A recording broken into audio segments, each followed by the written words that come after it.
दोस्तों, नव्या की कहानी के 13वें एपिसोड में आपका स्वागत है।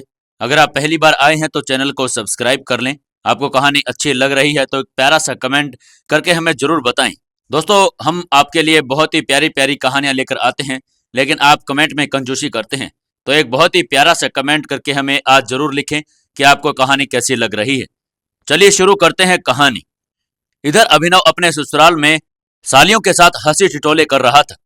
वहीं सुबह होते ही अभिनव के घर में तहलका मच गया। अभिनव घर पर बिना बताए गायब था।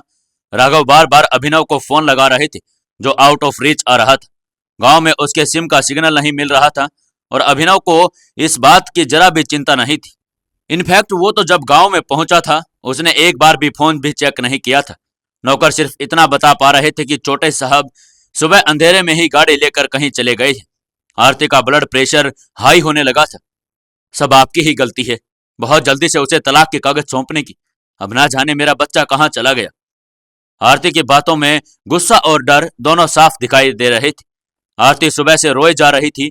वहीं शिवा अपने कमरे में पैर फैलाए सो रहा था। तभी राघव दौड़ते हुए उसको जगाने आया ताकि अभिनव को ढूंढा जा सके।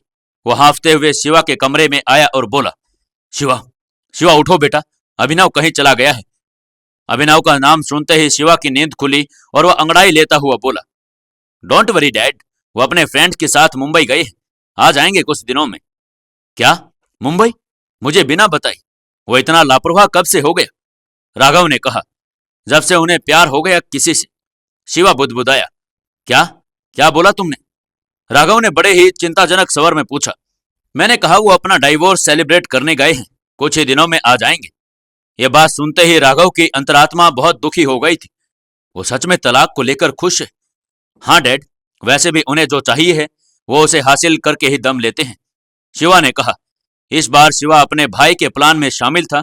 वो जानता था कि माता पिता हर भावनाओं में बह जाते हैं। इस बार वो अपने भाई की मोहब्बत का खेल बिगड़ने नहीं देगा। इधर नव्या जीजा सालियों की चटकारे भरी बातें सुनकर क्रोध से फटी जा रही थी। ए, क्या चाहिए तुम लोगों को? और यहाँ पर और इतनी भीड़ क्यों लगा रखी है? खामखा में काम के लिए बुलाओ तो कोई नहीं आता। सबकी कमर में दर्द रहता है और यहाँ पर ड्रामा देखने के लिए सब की सब चली आई। और मानवी, तुम्हें कोई काम धंधा नहीं है क्या? और अम्मा ने तुम्हें गेहूं धोकर सूखने के लिए कहा था, तुमने सुखाया या नहीं सुखाया? एक काम सही से नहीं होता तुमसे। ससुराल में हमारी नाक मत कटा कर चली आना। और अब चलो सब अपने काम में लगो। नव्या ने सभी को गुस्से में फटकार लगाई। नव्या का यह रूप देखकर तो अभिनव भी थोड़ा डर गया था, क्योंकि अगला नंबर उसी का था। नव्या पीछे मुड़ी और उससे बोली, और हाँ, आप अंदर आइए, बात करनी है कुछ आपसे। नव्या की बात सुनकर अभिनव चुपचाप उसके पीछे अंदर चला गया। हम एक बात आपको पहले ही बता रहे हैं, कान खोलकर सुन लीजिए, वरना किसी बात का बुरा लगे तो हम पर मत चिल्लाइएगा। आपके लिए यही अच्छा होगा कि आप अपने कमरे में ही रहे, क्योंकि ये शहर नहीं गांव है। यहाँ पर हंसी मजाक बहुत होता है। कहीं आपको किसी की बात बुरा लग गई तो फिर आप अपना गुस्सा हम पर ही निकालेंगे, इसलिए हम आपको पहले ही चेतावनी दे रहे हैं। ये सब कहते हुए नव्या की आंखों में आंसू आ गए, क्योंकि वो अपने प्रति अपने पति का ऐसा व्यवहार अच्छे से जानती थी। नव्या की यह बात सुनकर अभिनव मुस्कुराता हुआ उसके करीब आ गया, और वो भी इतना करीब कि चेहरे और बीच में सांसों में फर्क कर पाना मुश्किल हो जाए। नव्या की यह बातें सुनकर अभिनव के चेहरे पर एक बहुत बड़ी मुस्कान आ गई और उसने मुस्कुराते हुए नव्या से कहा, मुझे किसी की बात का बुरा नहीं लगा। नव्या, तुम साफ साफ क्यों नहीं कहती कि तुम जल रही हो? अभी कुछ बुरा भी नहीं लगेगा।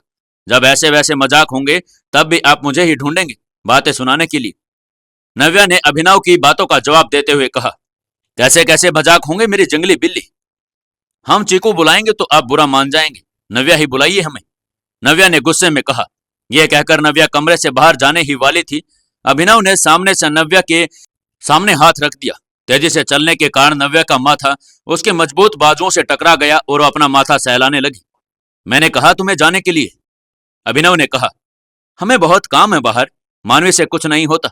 गेहूं फैलाने जाना है छत पर, हाथ हटाइए और मुझे जाने दीजिए। भूख लगी है मुझे, खाना मिलेगा या कानपुर से मंगवा लूं? अभिनव ने बड़े ही शरारती लहजे में जवाब दिया। हम अभी अम्मा को बोलते हैं, नव्या ने कहा। खाना लेकर मेरे कमरे में आ जाना, अभिनव ने कहा। दूसरी तरफ पंडित जी भी आ चुके थे। अभिनव को देखकर उनकी खुशी का ठिकाना नहीं था। बहुत देर अभिनव उनसे फैक्ट्री वाले जमीन के हालचाल लेता रहा, खेती और उपज की जानकारियां लेता रहा। फिर राजपूत जी ने अपनी धर्मपत्नी बुलाकर कान में कुछ कहा और थोड़ी देर बाद लाल कपड़े में लिपटे हुए कुछ नोट के बंडल ले आई। ये बिटिया ने कुछ सामान खरीदा था कानपुर में, मानवी के ब्याह का, तो उसी के लिए। नव्या के पिताजी ने अभिनव को समझ नहीं आ रहा कि उसे रुपए लेने चाहिए या नहीं। यूं तो 5-6 लाख रुपए उसके लिए कोई मायने नहीं रखते, लेकिन मना करने पर कहीं राजपूत जी के स्वाभिमान पर चोट न लग जाए और ले लेने पर कहीं उसे ये न लगे कि दामाद इतना पैसे वाला होकर भी इतना लालची है। उसने फटाफट बीच का रास्ता निकाल ही दिया। पापा, पैसे तो डैड ने दिए थे नव्या को शॉपिंग के लिए। शादी वाले दिन जब वो आए तो आप उनसे ही बात कर लीजिएगा। अच्छा, ये भी सही रहेगा।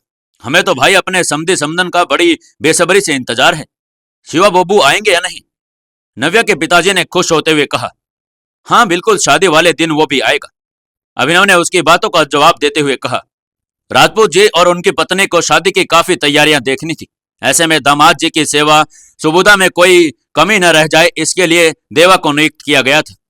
चिंता न करो चाचा, जैसे हनुमान जी राम के चरणों में बैठे रहते हैं हमेशा, वैसे ही हम जीजा के चरणों में बैठे रहेंगे सेवा करने के लिए, देवा ने मुस्कुराते हुए कहा।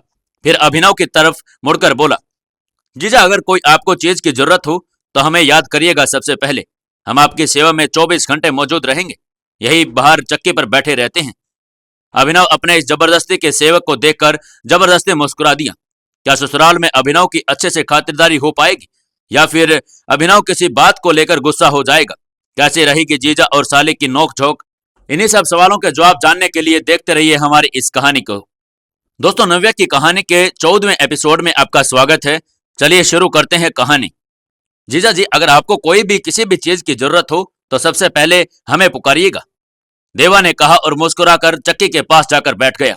इधर आरती के रोने पीटने के और राघव के बार बार कहने पर शिवा ने नव्या को फोन पर कॉल लगा ही दिया। हाँ बोलो शिवा। कूप से चावल फटकती हुई नव्या फोन एक कान पर लगाकर बोली। सामने राघव और आरती खड़े थे। शिवा भाई का प्लान बिल्कुल बिगड़ने वाला नहीं था, इसलिए बातें बनाता हुआ बोला, are you doing there? Hope you guys are enjoying your Goa trip. Hi hi Shiva, क्या अनाप शनाप बोले जा रहे हो? मेरे कुछ पल्ले नहीं पड़ रहा, नव्या ने एकदम से हैरानी और जुठलाते हुए कहा।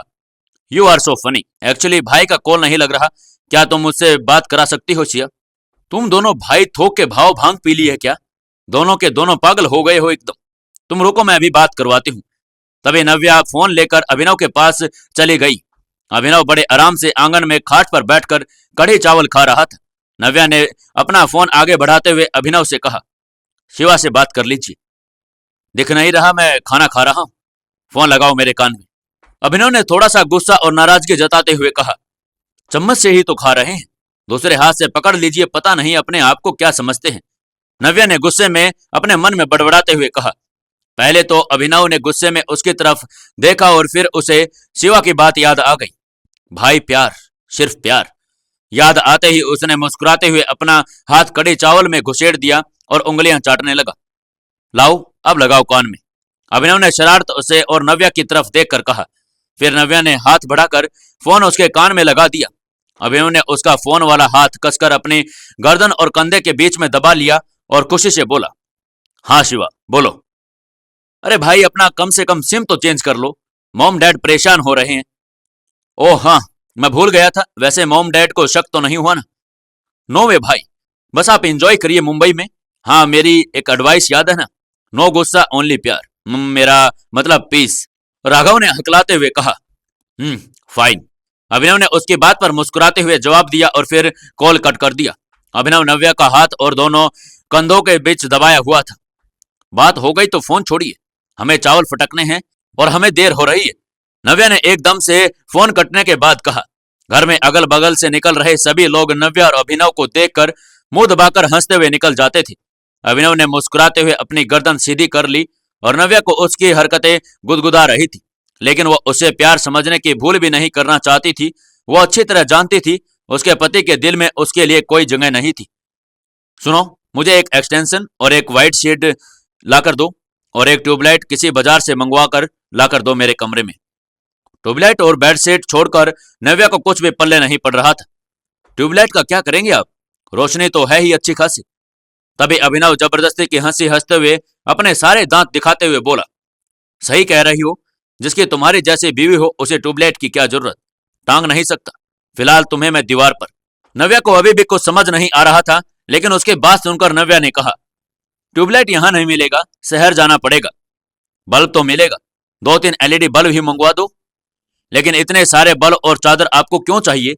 नव्या ने सवालिया नजरों से अभिनव की ओर देखकर कहा, साले की शादी है ना, कमरे में चादर बिछाकर बल्ब जलाकर नागिन डांस करूंगा।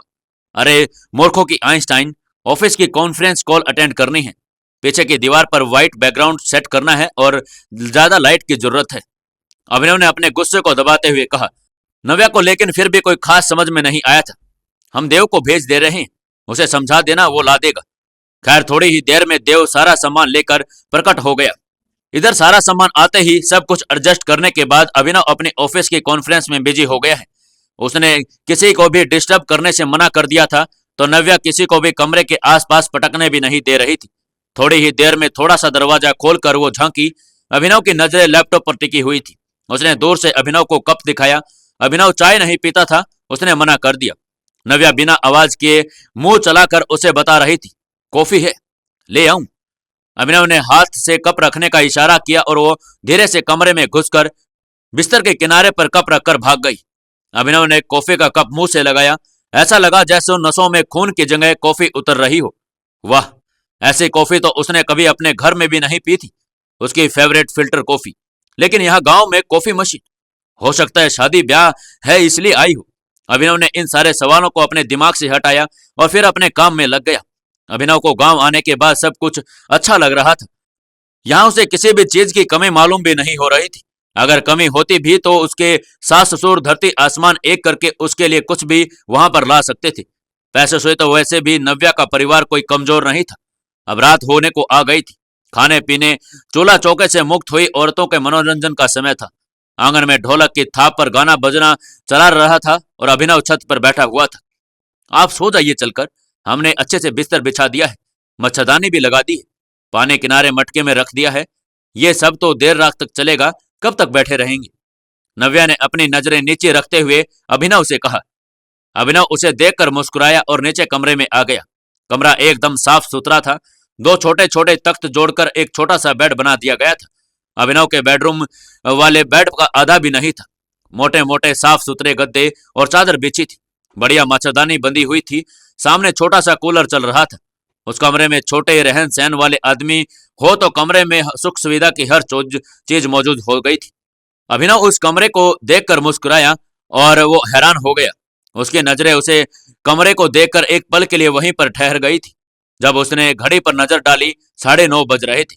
अभिनव किवाड़ खोलकर खड़ा हुआ आंगन में बैठी औरतों को देखने लगा। औरतें गाने बजाने में मग्न थी।